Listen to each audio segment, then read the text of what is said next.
Hi guys, welcome back to the Southern Scouser. This is the Chelsea preview show. Massive match coming up tomorrow night at Anfield. Massive game in terms of top four.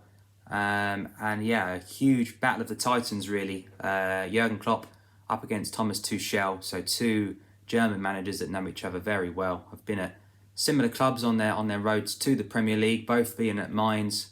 Both have managed Borussia Dortmund. Tuchel obviously having that spell at PSG as well. So both really experienced managers coming up in terms of a really big game this time around. So Chelsea form-wise, they've been on a really good run since Tuchel came in to the club. They've won 3 of their last 5, having drawn their last 2. The last 2 being with Southampton and Man United. Pretty drab affair last time out for them, but they're pretty solid at the back, and they seem to nick a goal. Maybe they don't score 3s and 4s, but they're grinding out the wins, which is how you get to wherever you're aiming to get. So, if you're looking for a title, if you're looking for that top 4 finish, just win. Winning machine. Pick up draws if you have to, but avoid defeat, which so far under Tuchel has been the case. So, looking at the lineup prediction, it's pretty good news in terms of what we could expect from Liverpool this time round. Alisson looks like he's back in training and will feature in this game following the Jurgen Klopp press conference today. Diogo Jota looks like he is good enough for the bench. He was ill and he's only just coming back after that illness, after that really long-term injury. So expect to see him feature on the bench alongside probably James Milner. Ben Davies as well has trained, so I would expect to see him on the bench also. And Fabinho is back training, and due to the importance of his position and how good he is, I'm pretty confident he will be in the first 11 come tomorrow. So in terms of the lineup prediction, as I say, Alisson returns in goal. Trent and Robertson will continue at fullback. Whether Fabinho will fill in midfield or in defence, I'm leaning more towards the latter. I think he'll be alongside Kabak in that centre-back positions. Just to tighten it up a bit, Nat Phillips has done okay, but Fabinho is similar to Van Dijk. He's got those long legs. He's quite fast. He's a solid presence in there. A lot of experience. Whereas Phillips and the Kabak, they did well against Sheffield United. You can get away with 2 inexperienced players, 2 slow players really. But against Chelsea, with the likes of Werner, Hudson-Odoi, Pulisic, they've got some pace up there. So I think Fabinho will be slotted in that centre-back position. Midfield, I think, will probably continue as where it's been the last few games. So Thiago, Jones and Gini Wijnaldum, I expect to see continue.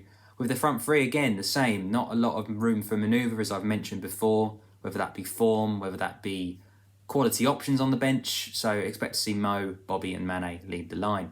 In terms of Chelsea's team, it's really difficult to predict. Tuchel has probably played every kind of player available to him so far. Klopp said in his press conference today that he's even played all 3 left backs, so it's really hard to predict a formation as well as an 11 for Chelsea. Kai Havertz hasn't featured lately, but Timo Werner has been in and out. Pulisic has been in and out, as I say. So we'll wait and see. I doubt they'll play a back 5. I think it'll be a 4-2-3-1 or a 4-3-3. From Chelsea, I expect Mason Mount, Kante, Kovacic to be in there in some way, but the front 3 and the back 4, he likes to rotate. So we shall see come an hour or so before the game tomorrow. I'll do a blog on thesouthernscouser.com with a little bit of a prediction to the game, announcing the lineups, talking through how each team lines up, and see if it affects my prediction, which I'll tell you towards the end of this video. In terms of the bench, you're looking at probably Adrian on the bench. I'm not sure if Kelleher is back in training yet. Doesn't seem to be. Phillips and Davies probably going to be the defensive cover. Milner, Oxlade-Chamberlain, Keita, Shaqiri, Jota, and probably Origi rounding off the 9 that you can name.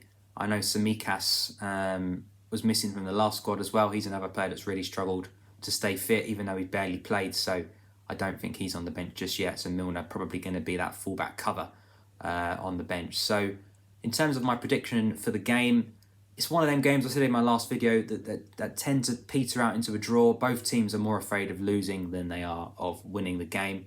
They don't want to fall too far behind in the top 4 race and more of a status quo seems to be more acceptable for both teams. So my prediction is a 1-1 draw. It could be a 0-0. I hope it's not, because they're pretty boring to watch, even if it's a good point. But yeah, I'm going to go for 1-1 prediction. I hope I'm wrong. It's the first time I haven't backed the Reds for a win in a little while. Depends totally on form. I mean, our form has been terrible.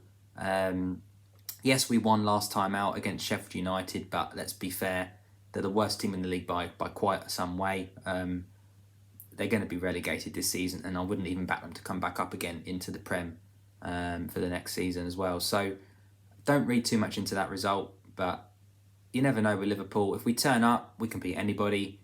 We can also lose to anybody, which has been shown over the last few weeks. So currently occupying those top 4 positions is West Ham and Leicester.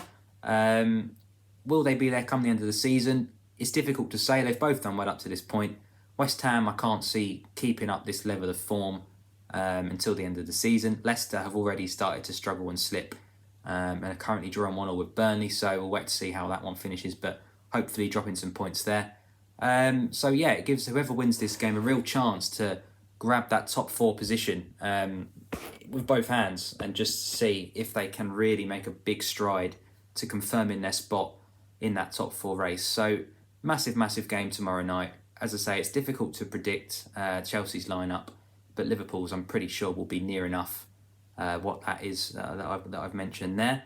A few other things to mention. You've got really sad news again. It seems like every video that there's somebody that's sadly passed that's linked to this Liverpool team or to the club itself. And this week it was unfortunately Ian St John, who is an absolute legend during his playing days and during the last few years as well.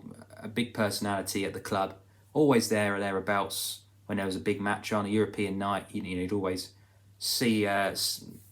look into the stand and see him in there. So big shame, horrible news coming out of from the camp. But obviously best wishes to his family, and absolute gentleman of the game. So it's a real loss for football, the passing of Ian St John. So just wanted to kind of mention him as such a legend he was. Back in terms of football news with this current team, obviously Klopp's interview today with the press conference was really interesting. There was quite a lot of stuff discussed. One major talking point that I noticed was the international break was asked to him, and they mentioned what their thoughts were in terms of the players that will be representing the clubs, the countries, that are on the red list currently, the no travel zones. So interesting that we've got obviously Fabinho, and Alisson, who obviously all represent Brazil.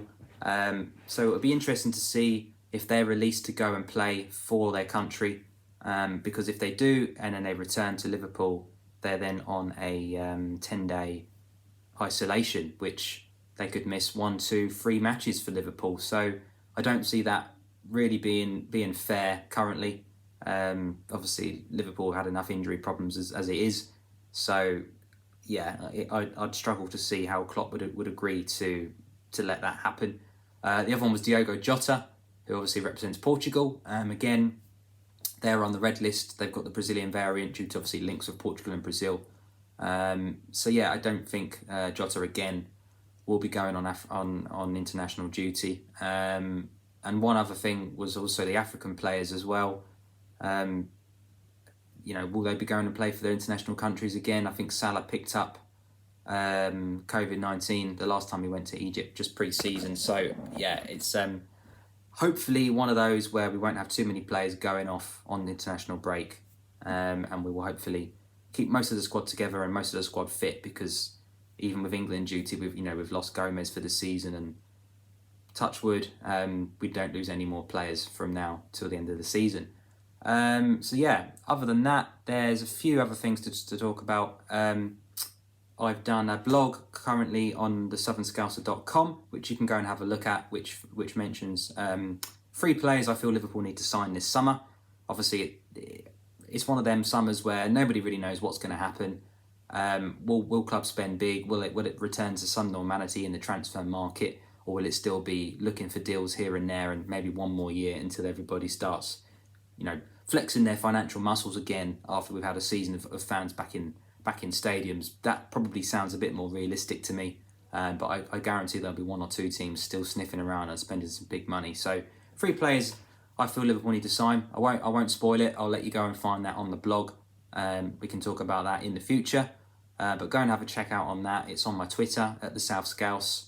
It's on my Instagram at the Southern Scouser, and it's on the Facebook, the Southern Scouser, as well as I say, the southernscouser.com. So check that out. I'll do a reaction video to the Chelsea game straight after the game, so look out for that on either Thursday night or very early on Friday morning. Hopefully we're reacting to a successful result. Anything other than a win, really, I think is going to be really tough to take. Obviously, having lost to Brighton at home, lost to Burnley at home, drawn with Brighton away, drawn with Newcastle, drawn with West Brom. These are the kind of games where before a draw was acceptable and okay across the whole season. But this is the kind of game where you can claw 2 of those points back, where you would have taken a draw usually, but actually, let's go out there, let's get 3 points, and let's make a massive, massive stride towards that top 4. This has been the Southern Scouser, guys. I'll see you tomorrow. Take care.